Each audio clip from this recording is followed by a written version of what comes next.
വിശക്കുന്നുണ്ടോ? വിശപ്പ് ഈ സമയത്തിനിപ്പോ അടുത്ത് അങ്ങാടൊരു ബേക്കറി ഉണ്ട്, അവിടെ പോയി വാങ്ങിച്ചോ. കാശില്ല?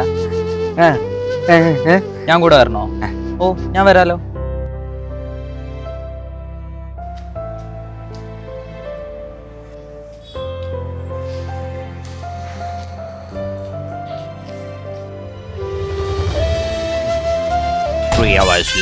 എന്തിനാടാ നാട്ടുകാരെ പറ്റിച്ചിങ്ങനെ ജീവിക്കുന്നേ? ഞാനാരെ പറ്റിച്ചു എന്ന് അറിയുന്നു. അമ്മാനെന്ത് മറ്റേടത്തെ വർത്താനം അറിയുന്ന അമ്മ?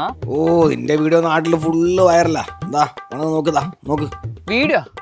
ആരെ വീഡിയോ? ഹായ് ഗൈസ്, ചാനലിലേക്ക് എല്ലാവർക്കും സ്വാഗതം. ഇന്നൊരു പാവത്തിന് ഭക്ഷണം വാങ്ങിക്കൊടുത്തൊരു കഥയാണ്. ഈ വെള്ളപ്പാനിട്ട ആൾക്ക് ഭയങ്കര വിശക്കുന്നു പറഞ്ഞു. എവിടുന്ന് ഭക്ഷണം വാങ്ങി തരുന്നപ്പം അയാൾ തന്നെ പറഞ്ഞു അവിടെ ഒരു ഷോപ്പ് ഉണ്ട്. അങ്ങനെ അയാളെയും കൂട്ടി ഞാൻ ഷോപ്പിലേക്ക് പോയി. അയാൾക്ക് പപ്സും ചായയും ഞാൻ വാങ്ങിക്കൊടുത്തു. ഞാനൊരു ലൈം മാത്രമേ കുടിച്ചുള്ളൂ. അയാൾ കണ്ണ് നിറഞ്ഞു പോയി. അതുകൊണ്ടില്ലേ, അയാൾ കണ്ണ് തുടച്ചിട്ടാണ് അവിടെ നിന്ന് എഴുന്നേറ്റ് പോയത്. എനിക്കിത് കാണുമ്പോൾ ഭയങ്കര സന്തോഷം വിഷമവും എല്ലാം ഒരുമിച്ച് വന്നു. അപ്പോൾ നിങ്ങളുടെ മുമ്പിലും ആരെങ്കിലും ഇതൊക്കെ വന്നു വിട്ട് കഴിഞ്ഞാൽ നിങ്ങളും ഇതുപോലെ തന്നെ സഹായിക്കണം. കൂടുതൽ ഇതുപോലത്തെ വീഡിയോസിനായിട്ട് നമ്മുടെ ചാനൽ നിങ്ങൾ സബ്സ്ക്രൈബ് ചെയ്യുമല്ലോ അല്ലേ?